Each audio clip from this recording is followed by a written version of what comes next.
I've tried everything. If I told you the businesses I've owned over the years and the things, I came from nothing. My farm in Pennsylvania is in my wife's name, so if I lose everything, at least we have that. I don't care. I just like that creative process and building things with people. The excitement is not about money. I owned a dog food company at one point. Dogs love cookies. That's the baseline for a bad Glen announcement. Yeah. Dogs love cookies.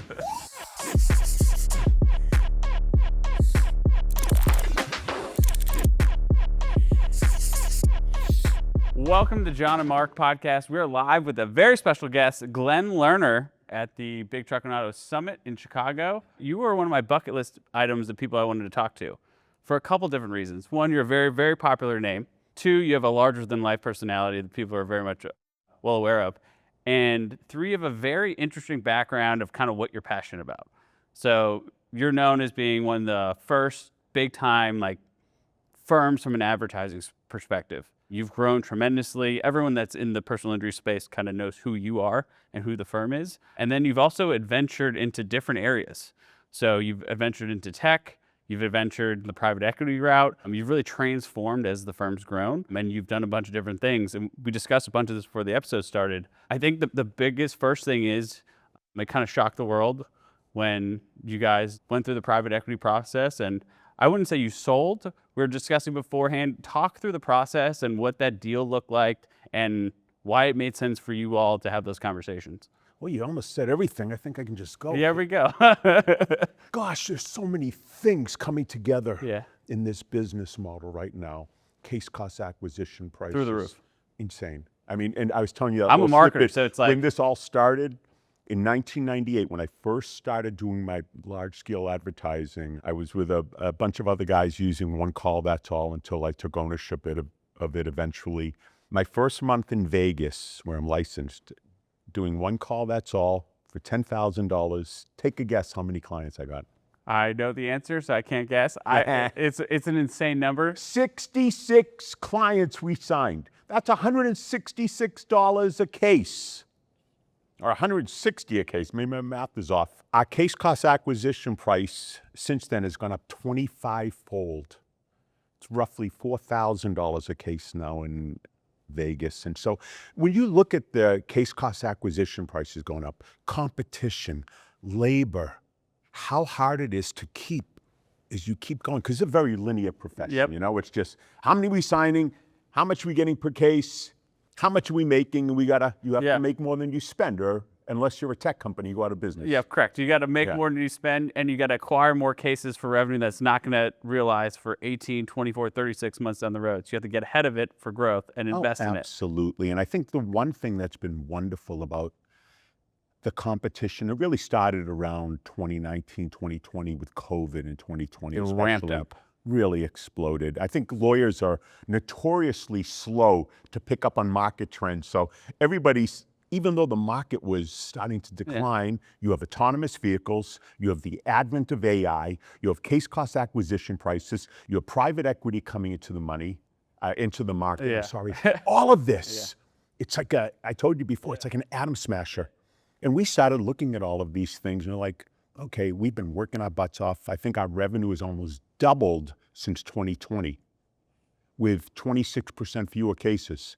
So it's forced us to get more value per case, not take as many crappy cases. Because I think because of my background, I always had this bleeding heart. If it's anything there, I want to try to fight for these people.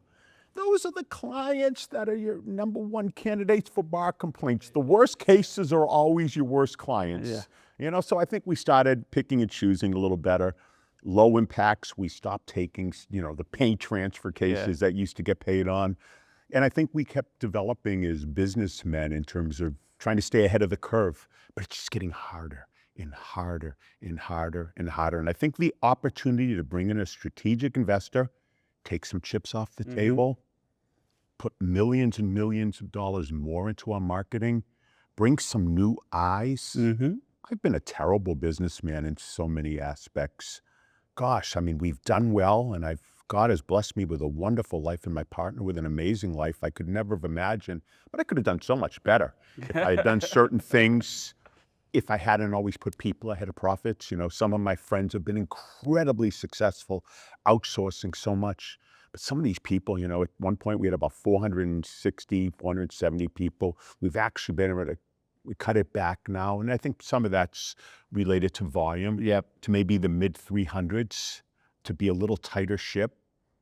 I'd love to get even smaller, but I don't look at AI as an excuse to get rid of people. AI is meant to augment people's efficiencies and make them better, not to replace people. And I think anybody that's involved with AI will tell you the same thing. We've been heavily investing in AI personally. So myself and John's my partner. He's not here right now. He's about to start traveling again, but he just had his third. So he's enjoying time with the baby before he gets back on the road again. But we've been diving in heavily in AI, building out processes for the entire agency. But for us, we're tech geeks at heart. So we've been building it all out. And we're like, we are officially now an AI first agency. We have a ton of employees across the United States, and the work we do is there's a lot of labor involved. And we went to the company and people are freaking out. They're like, we're going to lose our jobs. We're like, no, we're an AI first agency, and this is what it means. What we do is we use AI to create leverage. So what we're trying to do is eliminate 70 to 80% of the tasks that you do that just waste your time from having to do the work, to free you up to do more valuable work for our clients that they want to see, and 10x your leverage for the same employee. But the AI, I think one of the greatest things about the AI, it creates accountability in the processes. Oh, yeah. And that's the most important thing, because no matter what, no matter how much you coach people, teach people, ultimately people are going to go their own way. And those people eventually, if they don't toe the line, then they get replaced. And so I think having AI and tasks that are done and in real time, who's following things and who isn't, I think it certainly helps to make you better. And so we're certainly employing a lot of that. I think bringing on the people we've brought in, I think they're so technologically advanced with the processes they're employing, because obviously to do this across a platform of an aggregation of law firms as they're doing, you need to automate it and have processes in place to make sure everybody does the same thing every time. Because my feeling has always been, and I think every owner's wish, that client you sign up, no matter who you give them to in your firm, what attorney, they should get the same result. Yeah. And they don't. They don't. One of my guys will get them $100,000. The other person might get them $12.16 and a hot dog at Patillo's, And that's a struggle. And that's the hardest part about being a business owner, feeling like you let people down sometimes and just trying to keep getting better. You struck a chord there. Literally the conversation I was having with John last week was AI we're a bunch of tools and processes we're building out. The first biggest challenge is getting the process the same. Of course. Because I have people that all have the same roles and they all do their job slightly differently. And how do we get it as close to the same process as possible for AI to be able to repeat how they're doing it? I'm going to give you an awesome example, because only two guys I quote on the planet Earth, for whatever reason, because I see football as an analogy for any type of a team, because you're trying to get a group of people to go in the same direction, like-minded individuals. And how do you get people from different backgrounds to buy in? And the two greatest guys of all time doing this were Belichick and Saban. When guys look at something, they're always looking, okay, I'm going to make $1 million and I'm going to do this. Nobody focuses on the details. Yeah. And Saban was amazing, because he said, I don't focus on who we're playing next week. I don't care about Auburn next week. I care about us doing our job. And how do we do our job? A play at a time. If the left tackle does his job on that play, and the left guard does his job, and the center, and so on, all 11 guys, if they do their job, we should move the ball forward up the field. And so we're going to practice and make sure that we do this every single time, that everybody does their job. And it's the same thing for any business. Yeah. How do you get people to buy in to do their job and do not deviate? And it's difficult. I'm maniacal about things, and I'm the coolest boss in human history. I'm almost too cool. My partner kicks me out of the office all the time. I'll be in the office. I'm fun daddy. Yeah. I'm throwing the football over people's heads. The 30 girls typing away. I'm throwing footballs over their heads. Your business partner's pissed. Productivity's down. All it is, it's like a disco. Everybody's laughing, and I'm singing, and I'm telling jokes, and I'm throwing footballs. It's just my personality. I don't really sit in an office. I go into every single attorney's office and I go sit down and talk to them about what's happening in life, what's happening in these cases. That's who I am. But I think that's why we've we've had a good partnership. Kevin's been with me for 28 years. He's almost like a little brother to me now. He's about 7 years younger. You know, I started the firm, but really when he came in, he was much more detail oriented and better manager. I'm fun daddy. Yeah. I'm way better with people, but he's way better at making sure I don't turn it into just a kindergarten class. You know, it's just, and I think I've always brought people, and I know what my weaknesses are. I bring people in to make sure I don't take it off the cliff. I'd put $100 million into this litigation or something. Glenn, we don't have that in the bank. It's $6.28, you know? So I know my weaknesses, and I always put people there to put the brakes on me. We diverted a little bit, but Tony Dungy's also another coach, very much like Saban, exact same concept. He's like, I'm teaching you to do this exact same every time. So when it's the Super Bowl and you're tired, you don't think about it, and you run exactly what we need to do, and you're automatic, and that's how we win. If you try to make a play out of or do something that's off script, you're going to lose this game. But that's the key to leadership. How do you get people to buy into your vision? Yeah. And I love that. How do you paint a vision for people and give them the ability to say, man, I love that. I am in 100%. But then these are the processes. If you do this, if you do this, if you do this, we're going to be successful. And then you find the people that buy in.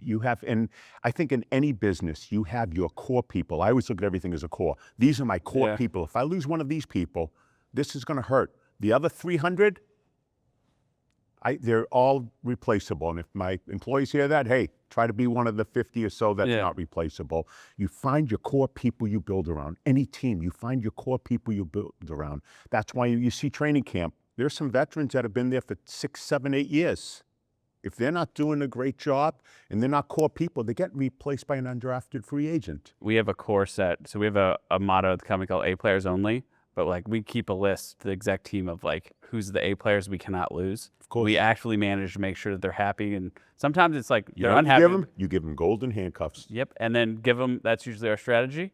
And then also it's like, hey, make sure we're giving them new challenges that keeps them engaged. Are they working on the stuff that they actually want to work on? And like we'll make me the most money selfishly, and moving people around like that. But yeah, but I think the most important part of that is you never make it seem like make me the most money. No. I want to provide you the best work environment. I mean, for me, because of my faith, everything's always stewardship with me. I really want to make sure that the people, I've never yelled at anybody in 36 years of practice. I fired a lot of people, but I don't yell at people ever. Sometimes I'll be yelling, but it's usually at an insurance company. You know, I think you want, for me, it's so important that the women in my office, you treat them with love and respect. They go home and they're better wives and better mothers. The husbands, the same thing, you know? I want people to be better for having been in my presence. I want to empower people. I'm not looking to get every single thing I can out of you and grind you down and send you up to the next place, you know? If you don't do the job, you get fired. We'll give you enough chances, but one of the things I've learned over the years, usually you can't rehabilitate people. I'm that person, I think I see a lot more in people than they see in themselves. I've had employees that they're doing a certain job. Maybe they're a case manager. I'll fire them. I'll say, you're a lawyer. You should be a lawyer. You are just taking a check being here. Go out, do something. You can be the boss. I fired a couple people because I saw something in them. In 3, 4 years, they'll call me back and say, Glenn, it's the greatest thing that's ever happened to me. I hated you when it happened. I couldn't see what you saw in me, but thank you for believing in me. And I think that's what you want. This is a people profession. Life is a people profession. So I have a set of 4 execs that run the company for us. They're 4 of our first 10 employees, but they are where they are because they were just regular low-level employees. We recruited them to join our company when we had no money, we had no clients, we had no benefits, and they jumped over. And they weren't making much money, and they had an opportunity to grow. And every time they saw an opportunity, they grew into it. Sure. And they are where they are now because they took that option. Like, hey, I have an opportunity to step up, take more responsibility, solve bigger problems, and I'm going to go do that. And then their careers have grown exponentially because every time they see an opportunity, they've grown into it. And what we like to do is put people in those opportunities. And let's see, if you want to grow into a higher position or grow more responsibility, that's fine. But some people get a taste of it and they say, that's not for me, and they stay where they are. But I like to push people into those uncomfortable situations and see how they grow. I believe true leadership is you want to give people more than you take from them. Oh, yeah. You know, I think so many so many, I don't want to just say lawyers, so many business owners. How much can I get from this person? How much can I get? And I think life is, I want to give as much as I can. I want people to be better having known me. I want to empower people. I'm a character. I'm different. But it was funny. We were talking about Harlan before, and Harlan's one of the nicest things. I don't want to brag about haven't myself seen him in a or while. anything. Harlan was in my office for 4 years, and it was great having Harlan around. He just knows so much about the business, Yeah. so well connected, and he had the ability to make me seem more important than I really am at these stupid events, And he said, someone was asking about you. This was maybe about 10 years ago. And they were talking about another well-known lawyer nationally, and he said whatever he said about him. They said, what kind of guy is Glen Lerner? He said, oh, Glen's a character, but Glen's an honest man. Yeah.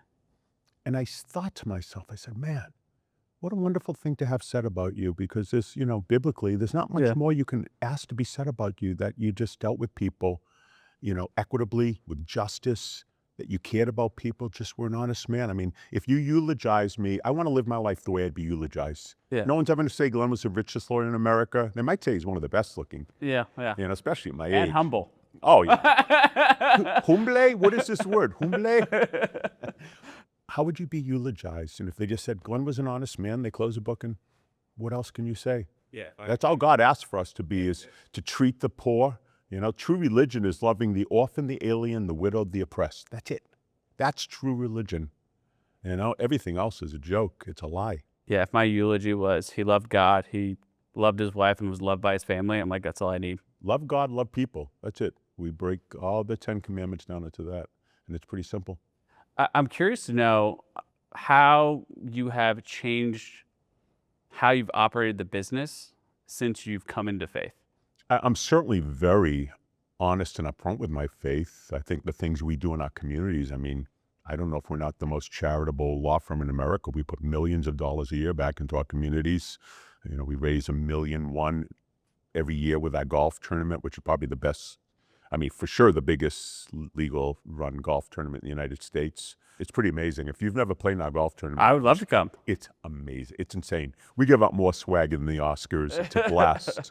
It's in Paradise Valley, where they're doing this event they do the Business of Law in late September. We do our event late April, but it's wonderful. Usually about 320 golfers, 2 courses, music, event. It's just an amazing event where we're able to, every cent raised goes back into the community. We pay for the whole thing. We don't take anything back. And it's been a blessing, because it allows us, with all the things we do in the communities, whether it's our backpack giveaways, where we, maybe give out 6,000 to 8,000 backpacks every year with everything kids need, Yeah. everything in there, then feed 6,000 to 8,000 families every Thanksgiving.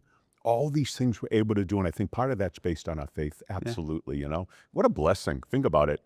We can do all that.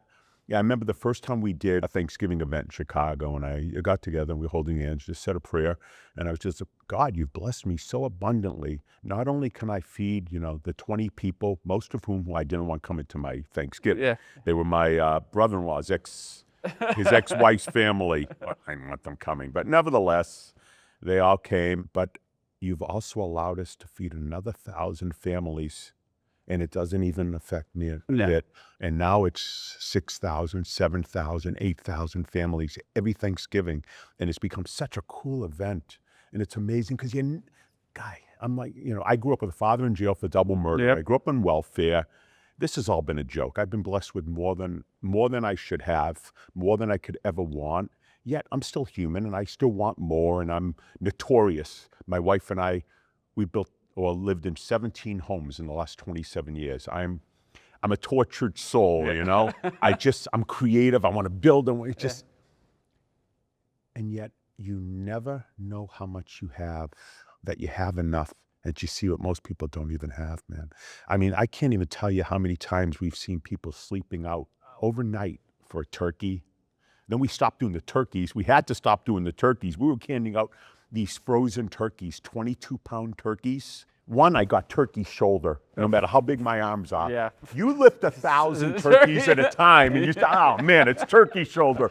But then we had little old ladies with oxygen tanks trying to take a 22-pound turkey. We're like, all right, we got to change the game here, because it was getting really bad with the turkeys. So we started doing gift cards. Go buy what you want. Yeah. Turkeys, roast beef, salami, I don't care. Yeah. It's the thought that counts. I think that's the better way to go. Way better. So now they have all the fixings in a big bag they can take, and a gift card for Walmart, a $25 gift card. Yeah, if They you go wanna wherever go- they want. Yeah, if you want to go buy a cooked ham, buy a cooked turkey, it's easy Exactly. peasy.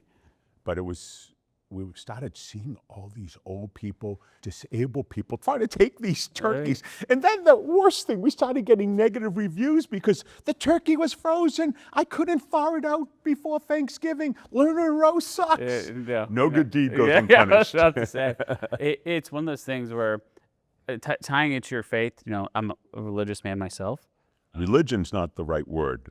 It's about a relationship with God through the intermediary, the intercessor, Jesus Christ. Religion sucks. Religion is slavery. Religion is ritual. I actually agree with that statement. So I feel that when God blesses me with fortune, it gives me more opportunity to give back to others. Absolutely. And then it's like a self-fulfilling prophecy then. It's like, okay, I've been rewarded. I need to give more and more and help out others whenever I can. Who can have 2 tunics, look at his brother with none, and not give him one? Yeah. That's what Jesus said.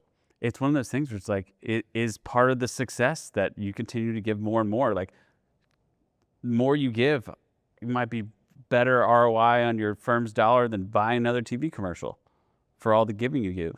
I think in some respects, yes, but I don't want to look at it as I know you don't ploy, like, because yeah. It's not like I in hear you as well. charity, the left hand's not supposed to know what the right hand does. If we never broadcast it, like I'm not one of those guys that goes around town like some of our competitors, look what we do in the community, look what we do.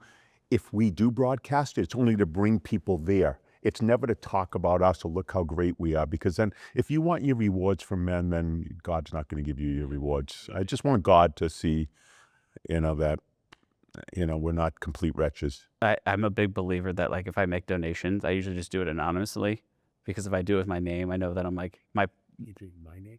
I could do your name too. He's what a nice guy. He should have given more. You start getting complaints. Glenn only donated $100. It's cheap. Yeah. All right. This is interesting. I would like to talk to you more about this off camera too. Yeah, we'll go completely off tangent from where we're trying to go, but So post the private equity investment, you've been venturing some new ventures sure. that you were very excited about, passionate about. Let's talk about this. So Well, I'd like to get into the private equity first for a moment. Oh, let's if go. It's good, because I think it'll be so helpful to people, because, certainly. there's a lot of offers on the table. Firms are raising their goodness hand. gracious, yeah. People want to know what And it's like. for us, being one of the larger brands in the United States that's gone this way, there were so many things that came into that decision process. Case cost acquisition prices. I'm 62. I've been doing this 36 years. Yeah. Someone that's 35 or 40 might not look at it the same. Yeah. So it's based upon competition, age, present value of money versus future value of money. The ability for us, we went with a group called Adacor. Mm-hmm. The truth was, though, and I love Adacor, it's Adam Gertchen, Warren Postman, and a guy named Sebastian Reimaz that was in tech. And so he's not a lawyer. Yeah. But still, Adam and Warren are so well respected. They're so smart. To have these types of eyes, an infusion of more capital into our brand to grow us even more, to have new people involved in our processes to make us better. I'm blown away by the systems and processes these guys have to take this aggregation of law firms and make them better than they were. Now, it doesn't happen overnight. There's been growing pains, absolutely. The truth was, so I used a company called Spear Consulting. It's Chase Givens. Yep. Chase is almost like another son to me. I love Chase. We're very close. Phil he's here. Votiero and Shane Radford. But originally, it started because Keith Givens called me. Keith said, "Hey, are you interested in selling?" I said, "Nah, man, I really haven't thought about it. It's been just a couple of years ago." I sat You probably had one of the first big offers. Well, I sat with a guy named Scott Gehring from there, and we talked. He says, "Glenn, you're not a seller. You're a buyer." So for the first couple of years, it was actually me and Chad Dudley. Chad went with Uplift. I'm with Adacor. Chad and I are very close, and I love Chad. I think the world of him. He's one of my favorite people in Great the world. operator. He's just a wonderful person. Very strong person of faith as well. And so Chad and I had a little thing called Practice Partners, and we were about to close a deal on a big firm down south, spent hundreds of thousands with the lawyers. Day the guy's supposed to sign, he reneges. He's like, I've gone over the numbers and it just doesn't work for me. Guy, it probably would have been better if you thought about this. Nevertheless, it is what it is. But then I turned 60, and by the time I turned 61, I was starting to think, I'm 61. I am so much more than just this. I've been doing this for 35 years of my life. It's a good run. And a couple things took hold. One thing my wife said to me, and it kind of hurt my heart, and she didn't mean it like that, but she said, I've shared you for all these years with that business. That business is your other wife. And I've shared you, and I've known it. It's provided us a wonderful life, but it's always in the back of your mind. It's a thing that's always there. You can't get it out. And I started thinking about that. Who I am, everybody out there, every one of you, you do the same crap. Anyone who owns a business. Who you are today is how many did I sign today? How much did we make this week? How much did we make this year? And the thought of just judging myself as a man by how many we're signing a year, how much our case values are going up, how much I'm making. I'm trying to make an extra $1 million than I did in the last year.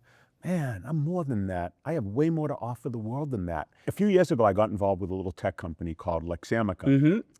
And I just saw the potential for referrals in this business process and how referrals work, because I think because of all my relationships, it kind of put me in such a wonderful position to help them grow. And it's been wonderful to watch them grow. I love the guys, Gabriel Sturritz and Josh Sanford. They're just amazing people. But watching this grow, me being the angel, but also the impetus and the energy. Angel investor. I don't think I've ever had more.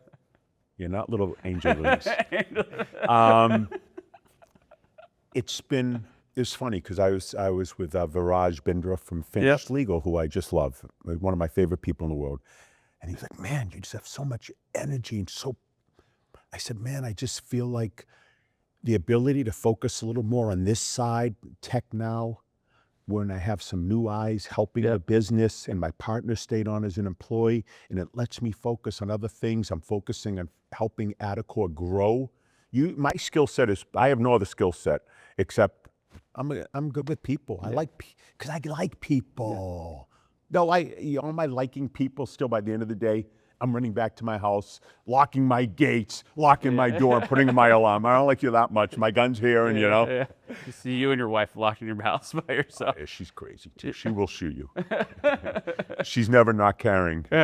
She's really cool. I mean, she's my favorite person on the planet. But my wife's a beautiful woman, and we're in our backwoods of Pennsylvania, on hundreds of acres in Pennsylvania. Is that where home is most of the time nowadays? We spend our time between Naples and Paradise Valley, Arizona, but we spend the summers in Pennsylvania. That's where she grew up, and it's very backwoods there. I mean, we're less than 3 hours from New York, but it's an entire world away.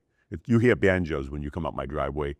And so if a truck ever slows down by her when she's walking or running, all she does is lift up her thing and shows everybody her 6 hour. And they take right off. If anyone drives by, you're like, what are you doing? Drives by the house. Oh, she'll shoot. Shoot first. She's that country girl. Shoot first, ask questions So later. I have a question for you. On the private equity side, so you said a big thing you're passionate about is putting people over profits. How do you ensure that the firm continues that now that they have outside investment, where profits seem to be more the priority for private equity? Well, we certainly maintain a certain degree of control. I don't think this, part of our deal with these guys, certainly we need to take a step back first, because I think for anybody to make this type of decision, first you need to find a comfort level with the people you're going to get in bed with, because this is a hard decision. I would like you to go through this very in difficult. detail for people that are listening. All right, so when we finally made the decision and we went with Chase. Now, Chase and Spear, they're not a bank. They're not the biggest group, but I love them and I trusted them. For me, trust is ahead of anything. I could have caught up Stifel. I could have caught up J.P. Morgan or any of these big bankers to get a bidding process because we're so great, come bid on us. It wasn't that for me, man. The second I met with Adam Gertchen, and then I sat with Adam and Sebastian in Naples, I told the Spear guys, I said, don't market me to anybody. I don't care what the numbers end up being. I love these guys. I buy into the vision. We connected. We see something similar, and I can work with these guys. I feel like I'll shoot forward really quickly just to kind of tie it together. I closed on May 31st. June 1st, I woke up and I was like, I had this almost sick feeling. God, I've been the owner for 35 years. Mm-hmm. No one's ever told me what to do. I've never answered to anybody. It was my little piggy bank. It was Yep. my little whatever. I was the guy, things are going good. I have to answer for it. Things going bad. I have to Yep. answer for it. Now I brought in partners. I got other people besides my partner who's been with me forever. You have other people you're responsible answering to. Yeah. They gave me a decent amount of money. Now I can't just take their money and run. I spoke to Sebastian about 2 days later. Said, dude, I got to tell you, I was kind of in a funk all weekend. I had this sick feeling. I just felt like I had put my child up for adoption. I was about to bring you. Because that's the hardest part for everybody. There was a big law firm we had attempted to buy even before the one down south, another one down south. And he kept going back and forth and waffling because remember, this is your alter ego. This is who you are. At one point I was named the most known person in the state of Nevada. I was bigger than Wayne Newton. I even tell people I was bigger than Fig Newton. But that's actually funny. But you can laugh. I don't think fake news are that big anymore. Really? No. I don't eat candy or cookies, so I don't know. I thought he was still big, but never. Wayne Newton, that's a good one though. Oh yeah, I was way bigger than Wayne Newton.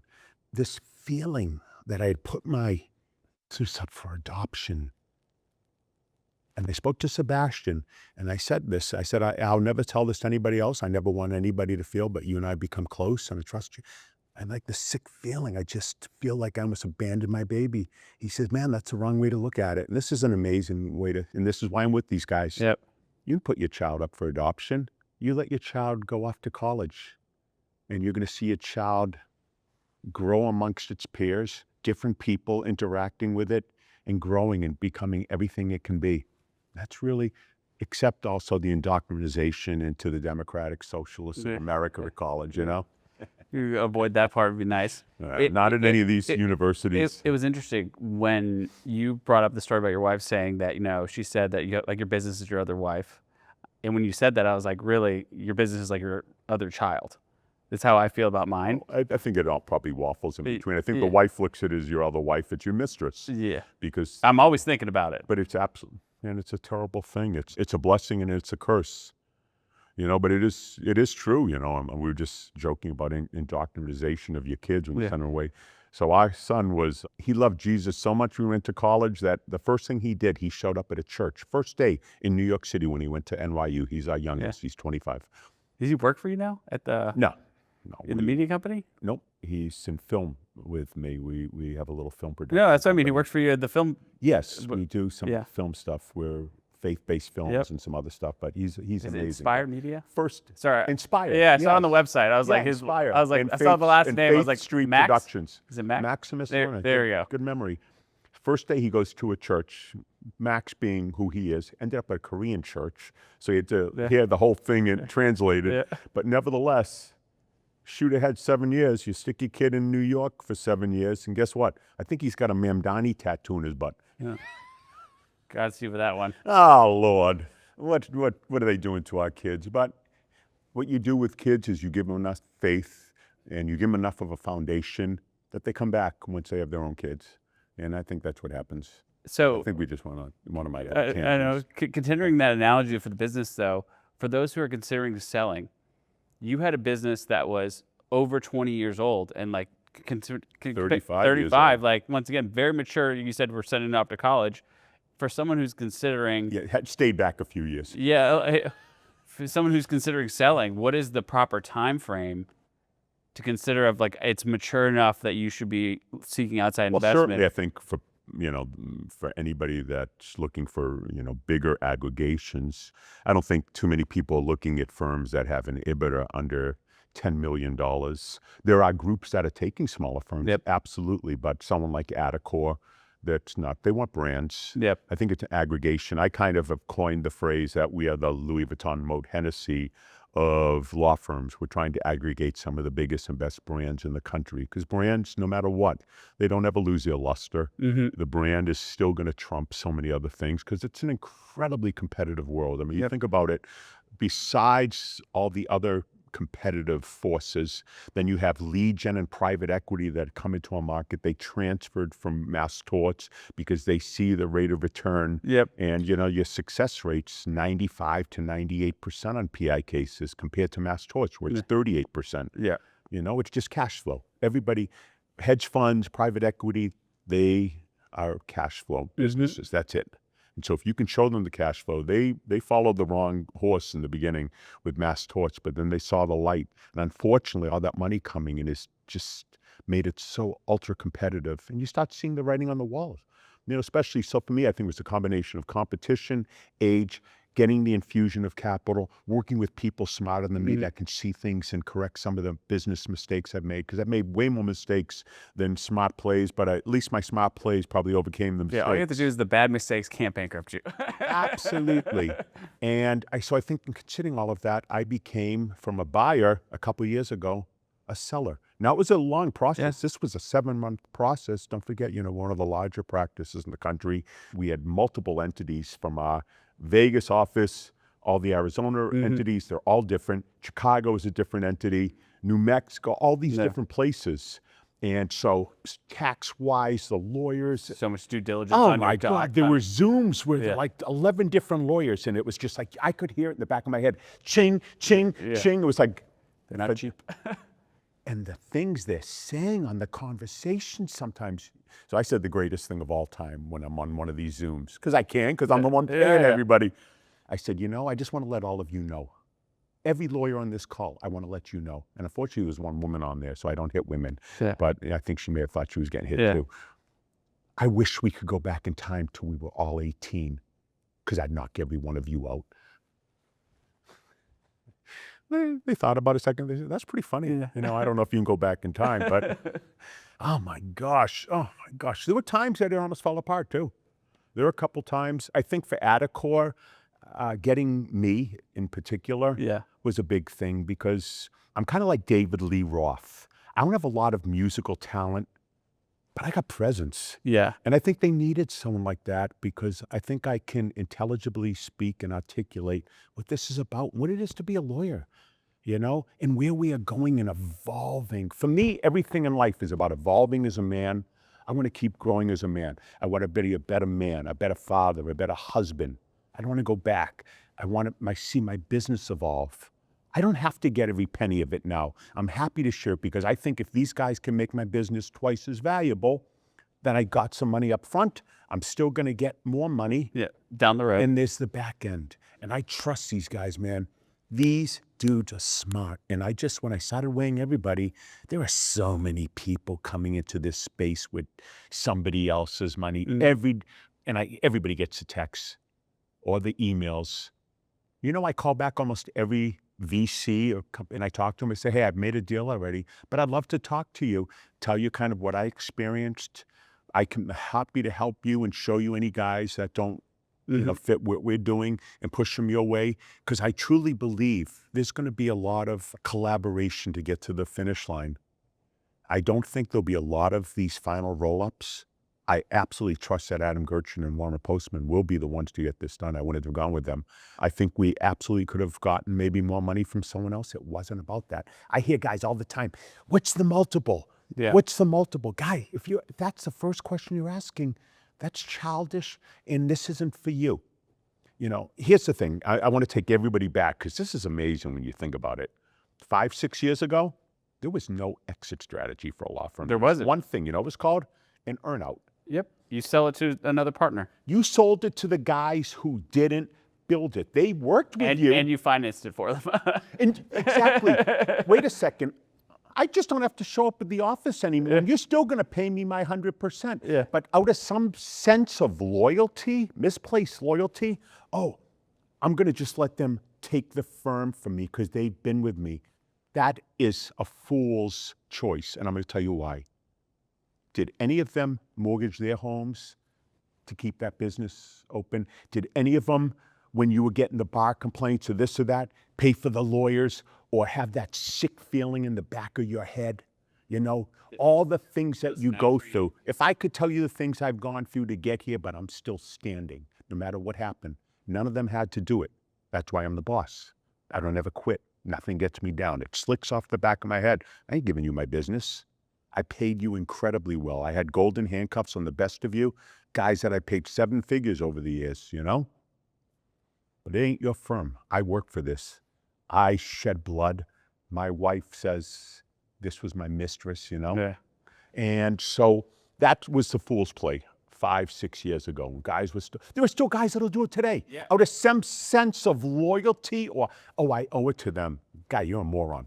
So let's shoot forward. Maybe 3, 4 years ago, what were guys getting? 1x, 1.5x when money was coming in. Maybe, yeah. One of the biggest firms in the country just sold. Was it Rafi? No, he didn't sell. He took on money to grow. Oh, I just saw in the He news. took This is a on pretty money big to deal, grow. though. It's a pretty big deal. But who's the one you're talking about? I don't like saying Oh. I don't like saying the guys' names, you know. But one of the bigger firms in the country, incredibly well-run firm, incredibly profitable, $100 million EBITDA, just incredible. Sold for only a few X, 3.5x. And so as I've been going and talking to guys, you know, one of my things is talking to all the guys I know about and selling this to them. Guy, you have a great practice. I'd love you to, join us, talk to us. Let's see if it's a fit. What's a multiple? I had a couple guys saying, They're seeing the dollar for signs. guys, They're cashing it. I would never sell for less than 9x. I'm like, guy, I didn't sell for 9x. I'm one of the biggest brands in America. I make way more than you. You're in one market, and it's a secondary market at best, probably a tertiary market. Most of my practices are in some of the biggest markets in the country. So what makes you think that? The problem is it's greed. When you couldn't sell this a couple years ago, now I hear guys, I want 12x. Yeah. That's Go crazy. for it. Software multiples they're huge growth numbers. Guys, on the back end, we're only going to be looking, maybe you'll be looking at 12 to 15x with an incredible aggregation of attractive firms with processes in place in automation. Yeah. But where are you coming up with this stuff? And that's the problem. I think the greed I'm seeing with all these people, instead of saying, People are throwing "What around is crazy numbers, the-" Glenn. They're throwing And everyone that's doing that, not one of them has gotten to the finish line. They'll say, hey, we're going to give you 10x. Yeah. It never gets done because then there's all these deals, all this, all that. So Chad was going to go with us with Adacor, and he and his partners, they just felt like the front end with Uplift was going to be better for them. And they thought more about the money on the front end. I was more about the entire vision. And I think everybody's different. I don't fault Chad. I wish I had Chad with me because I think Chad and I together was. He also sold the firm and the agency too. So he kind of sold two things at one time. So And plus I love Chad, so I would have been able to spend more time with him. And I don't look at it as competition. I think we're looking at some different firms. And I think there's enough for everybody, but not if guys are going to be greedy and silly. Everybody went from there was no way to move this. Now you think you're worth more than the LA Lakers, It's gonna be a bubble here in a second. Good call, my friend. So I've a lot of guys I'm talking to around the country like, well, I would never sell for less than 8x, 10x, whatever. I'm going to sit out in the sidelines and see what happens. And I truly believe here's what's going to happen. I think you're going to still see some numbers. Then there's going to be a big upswing. When we will have finished our aggregation, we'll sell, and then this isn't going to continue forever.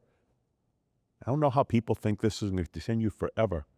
It's just there are only a few good roll-ups with dentistry practices. Gee whiz, veterinarian clinics. Think of all the things. We are the last profession that's been rolled up because they never figured out how to do this now.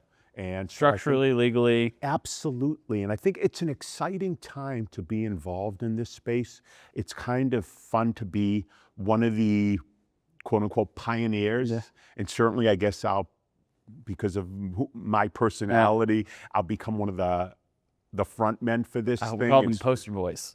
Poster boys. Yeah, you'll be the poster boy of some of these. I can't tell you if it's the right thing or not for you though. I can tell no one. To me, I felt at my age, with all these other factors, having the infusion of capital, smarter minds, the processes they have in place, I'm super impressed with these guys. This is a business, man. Yeah. They got people for this, people for this, people. They're so much smarter than I am. You get access to the Rolodex of Oh my goodness gracious. They're just so much smarter than I am. I've been great at building a brand. Yeah. I've been great at building relationships. I'm not a businessman. I've been successful in spite of myself, all the mistakes I've made. Now, what does it look like when you take my energy, my brand, and you pump more money into it and smarter people pulling the strings? I think whatever I'm left with after having sold my percentage is going to be worth way more than it was in the front end. And so I hedged my bet. I got involved business-wise with guys I had so much respect for, Sebastian, Warren, and Adam. They're just brilliant guys, and they're great guys. And for me, I guess it was almost a natural.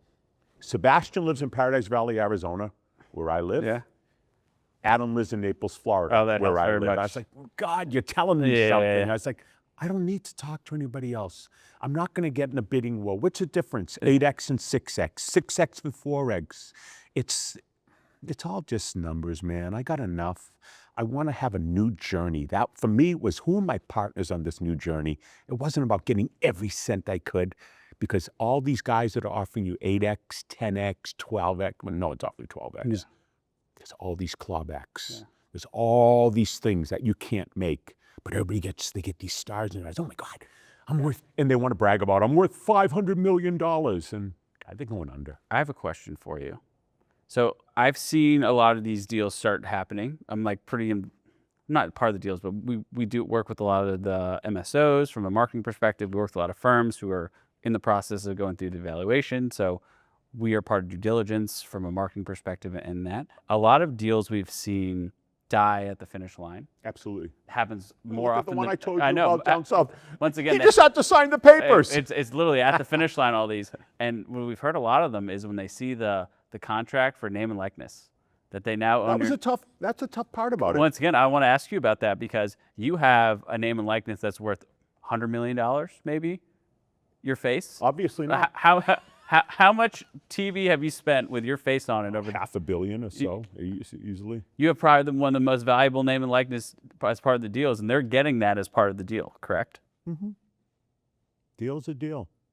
I'm trusting that they can do more with this pretty face than I was able to do with it myself. Simple as that.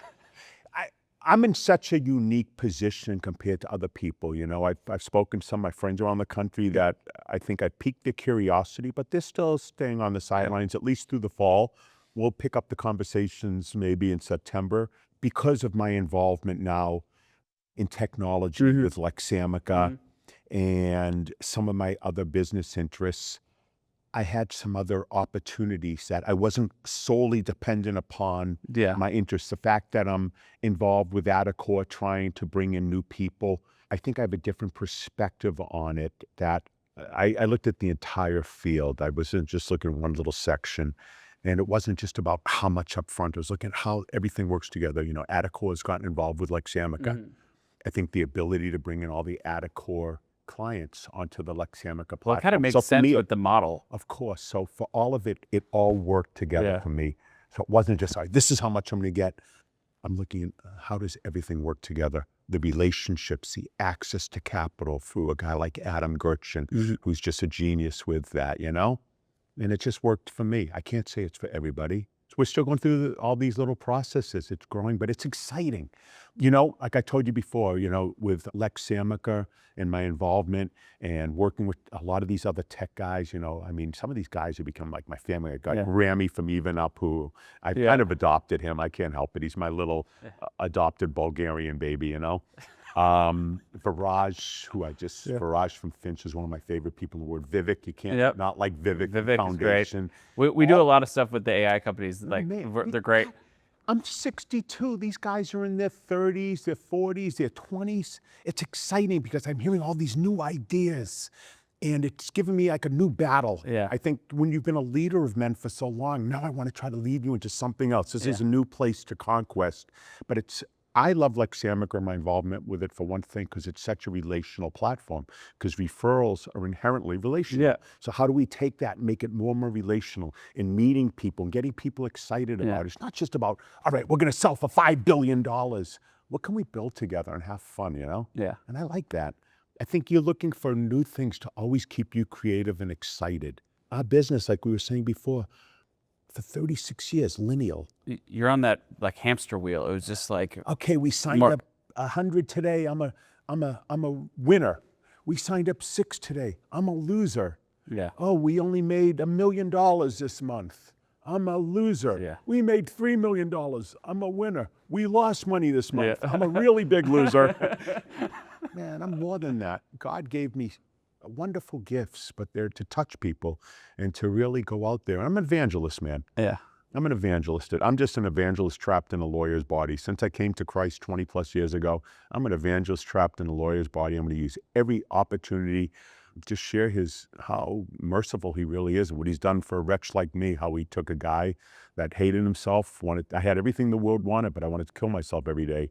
You know, I was an adulterer, a crazy man, and how he could take that man and use him for his glory. And so the ability to go out there and now to speak to so many lawyers, and every time I speak with somebody, I share my faith. I see so many guys that are broken guys.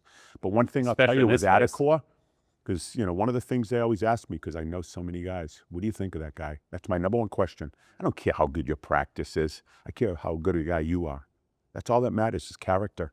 That's why when, you know, like I said, when Hartland said that about me, that meant a lot. I want honest guys around me, you know, because think about it. When it comes time to roll up, say one of the guys says, I'm not dealing with this, da-da-da. Yeah. It's not team focused. He could screw the whole thing up. Oh, yeah. Get guys that buy in a team. So it's been kind of fun to be involved in this process and helping to build the team and hopefully going forward, really bringing in more guys that I really have a lot of respect for. Oh, so it's funny. You were in the legal space forever now. You're still in the legal space. You moved into tech and private equity, leading the front on that side. I came from tech and came to legal. What would you say the biggest? Did we just become best friends? We were already best friends, Glenn. Let's calm down. We're already best friends. Almost my favorite movie ever. I have a lot to discuss with you off camera. It's going to be great. Did you say Pan? Pam. Pan? I like the way in the Pam situation. Great We movie. do that. We do that nonstop. When we go someplace sometimes, I'll get behind my wife and hello, Miss Lady. What would you say is the biggest difference in cultures from the personal injury community versus the tech community? I think obviously age to Yes. start. Energy, excitement. I think for me, because of you come to these events, no matter what, hi, how are you? There's always just like either everybody sniffing around it. Who's the big dog? And Every everybody sniffing or around. measuring. Yep. Or, I don't like him. can All relate. this, he makes more money than me. I'm envious of him. Oh, he's a nobody. I don't know who. It's all this stuff. It's people on people. It's about who they are in this business. And I just want to be a person. And I think coming into the tech space, Yeah. it's so much fun. Most of these guys, I mean, think about some of these guys, their business is now worth billions of dollars, but they can't, I got to buy them lunch all the time. Because doesn't matter what your business is worth. You haven't been able to take your stock out yet. Yeah. I'm buying these guys lunch all the time. Yeah. There'll be payback time soon, though. There's a difference between valuations and actual wealth. Yeah, but the collegiality, the collaborative nature of it, the energy. People, if you're not in a competing vertical, and we're not because nobody is in our vertical. I mean, attorney share is a completely different application than ours. You know, it's more like a match, whereas we actually allow the moving of referrals in real time and tracking. And although I have ultimate respect for Bob Simon, I love him. Whenever I see Bob Simon, he's got a beard like you, that great beard. He puts a smile on my face. He's got a presence. He's got a great presence. Amazing. He reminds me almost of me. Yeah. Just not quite as handsome, but I like him. There's just something about him that puts a smile on my face. But nevertheless, it's just a different animal. So we don't compete in anybody's vertical. We make all the other verticals better. And so it's been an amazing opportunity to get these verticals on our platform, work with these guys, and be energized by all these sharp, young guys, these minds. And it's just, I'm having the time of my life. And I think when Viraj said that to me in his office, you know, we actually share some office space with him in New York. He said, man, I haven't seen you like this. You just are so energized. And I think because you have all my partner staying in the office and staying as an employee, running the day-to-day of the business, and me kind of just bird dogging for Adequor and relationship with lawyers, which is my skill set, and being involved with the relationship building with Lex Amica, I'm having so much fun because I'm not this horrible feeling. I sneak a peek every now and then. How many did we sign yesterday? How many did we sign? Why are our numbers down? Why are our numbers up? What do we need to do? And it gets old, man. That gets old. I am more than that. I think every attorney out there, you're more than that. And that's, that's part of the decision-making process. I think for everybody is a time and when you hear me say that, I think, it was time for you to sell. Mm-hmm. It was time for you to sell. And I think I want to be a butterfly. Yeah. I want to be a butterfly. I just think I see this evolution of who I am as a man, who I am as a businessman. And I think it's just going. It's like you cleared stuff off your plate that was taking away energy, and you brought stuff on your plate that gives you energy. Absolutely. And once again, a 30, 35-year run doing the same thing, like you're still involved, but you're able to offload some of that and go after new adventures and solve new. Incredibly involved owners, my partner and I. I still see every case in my firm that goes from claims to litigation. It allows me to see what my people are doing, mentor them, coach them, or saying, hey, dude, I think you need to go work at Rafi's office. But yeah, it's being reinvigorated. An amazing word there. I think it's just, I don't like stasis. Yeah. We live in this big blue marble. I use this example. I'll probably use it this afternoon when we talk. We live in this big blue marble that's people don't realize it. It's going 1,100 miles an hour almost. And if you're not moving forward with it, you know what happens? You get thrown off. If you're not evolving in your marriage, if you're just stagnant in your marriage, what happens? You guys eventually break up. If you're not moving forward in your business partnership and you're growing. My partner and I, we had friction 10, 15 years ago. We're very different human. He and I are the two most opposite human beings in history, but I love him. I love his family. I love his wife. She's one of my favorite people. We're very different humans. But over the last 10 years, we've become so close. I always try to put him first. I'm a really good partner. Even though I own the majority of the business, I've always put him first. I would never have done this deal if he said, no, I don't want to do this deal. I left it up to him. I could have said, I own the majority. You'll do what I say. That's not me. I want you to be happy. I want your family to be happy. I put your family ahead of everybody in the whole world except my family, And I think we have just this wonderful, beautiful partnership and friendship, It's more like brothers, But we're the two most opposite human beings in history. You could never get him on the podcast on stage. I've never seen a video of him. He's such a good dude. He's a great, would love to meet he's him. one of the best operators in America.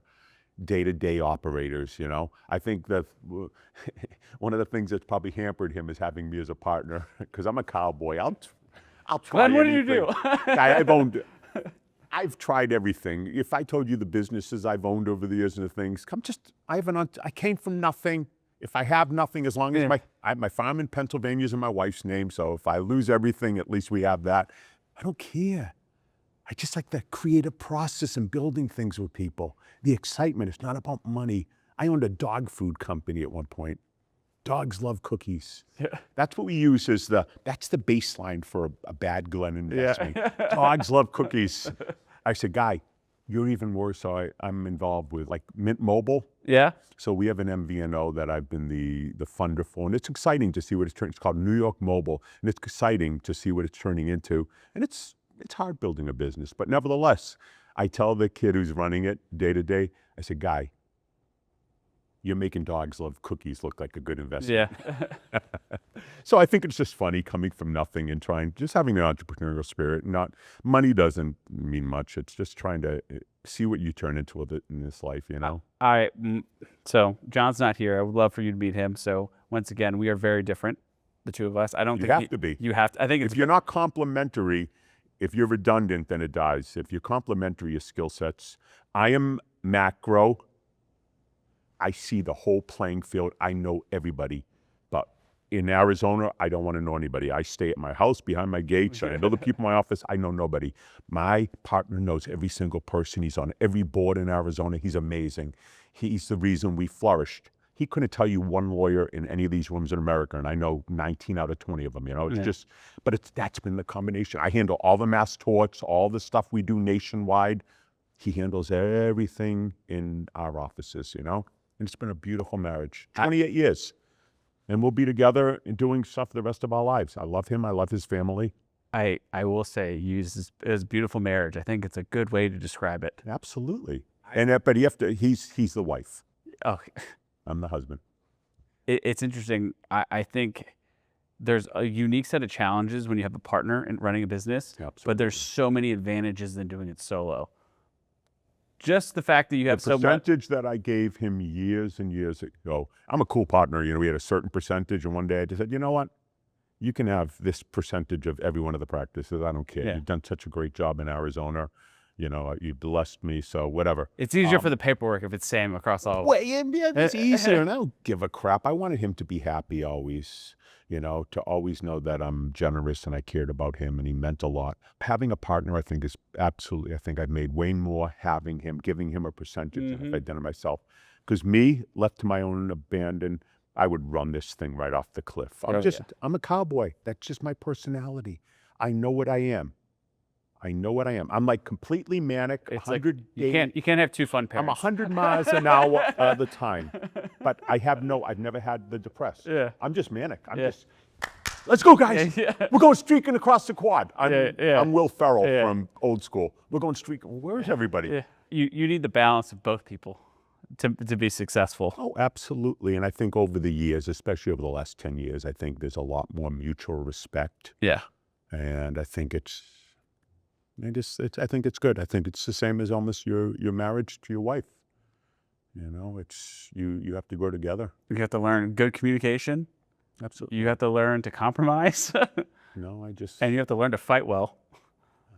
Disagreements. I don't know if in the last 20 years, I don't know if my wife and I have had a fight, but goodness gracious, we bicker. Yeah. But it's playful bickering. Yeah. We just tease each other. You spend any amount of time with anybody. A good fun bicker. We are together 24/7, basically, except when I travel. We're best friends. There's no one else in the world I want to hang out with but my wife. She's my favorite person I've ever known. And, you know, she was there for me when I sucked as a human being, and just my favorite. She's the best. You can't ask for a better wife.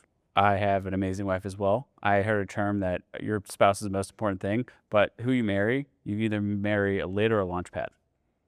So a lid or a launch pad. So someone who caps you from growth or someone who gives you exponential growth. Absolutely. Every time my wife will be like, she's super supportive. A man will leave his father and mother and be joined with his wife, and they will become one flesh.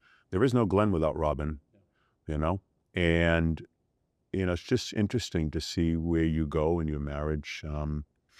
The problem in America and the problem in the world is most relationships are so unbiblically sound. You know, people, you know, you get half the guys here. It's golf, business, hunting, kids, dog Scooby, wife seventh on the list.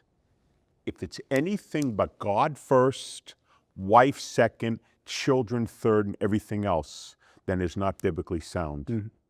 You know, we have to focus on our relationship with God. You know, right when I first came to Christ, my pastor showed me this stupid little How many years ago? How many years? April 26, 2006. Okay. I'm a Jewish kid. I majored in Judaic studies 20 years. at Duke University.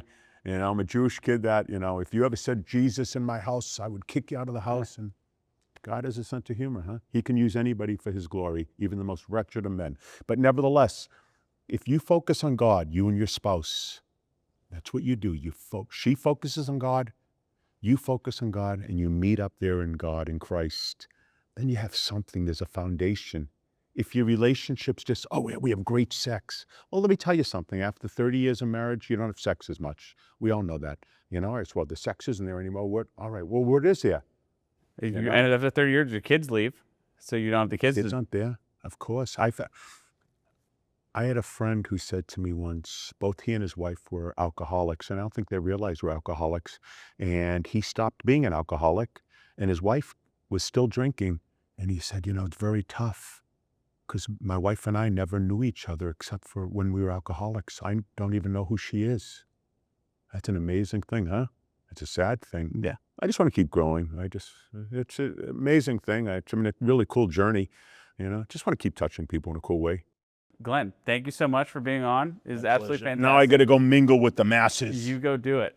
Really nice meeting you. It's nice to meet you. Best. Hi, I'm Glen Lerner. Hi, I was Glen Lerner. Hi, I'm the artist formerly known as Glen Lerner, but my NIL is owned by somebody else now. Hey, can I use the name Glen Lerner? I think they own my NIL.